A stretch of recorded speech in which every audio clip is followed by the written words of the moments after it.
કરીએ બોર્ડિંગ બને, હાઈસ્કૂલ બને, લાઇબ્રેરી બને, તો એમાં દીકરા દીકરીઓને પરીક્ષાઓની તૈયારી કરવી હોય તો પણ કરી લે.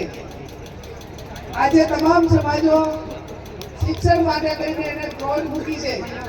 અત્યારે બીજામાં રોકાણ કરવા કરતા તમામ સમાજો શિક્ષણના માટે કરીને રોકાણ કરી રહ્યા છે. તમે જુઓ, અત્યારે તો ટેકનોલોજીનો જમાનો છે.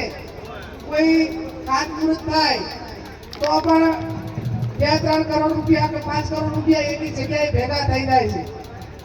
આપણે કોઈ ધાર્મિકતાના વિરોધી નથી, પણ હવે પ્રતિષ્ઠાઓમાં જેટલા ખર્ચા થાય એમાં થોડા ઘટાડીને આપણે તમામ દેવી દેવતાઓના મંદિર બાંધ્યા, પણ હવે સરસ્વતી માતાનું મંદિર પણ બાંધવું પડશે બધાએ.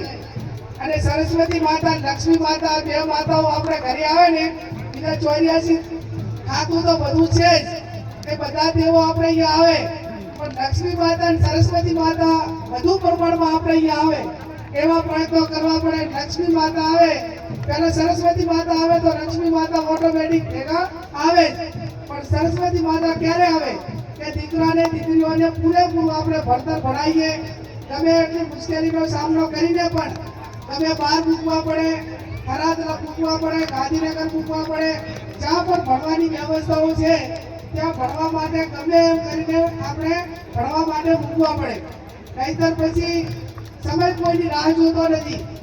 જે ભણ્યા એ કીધું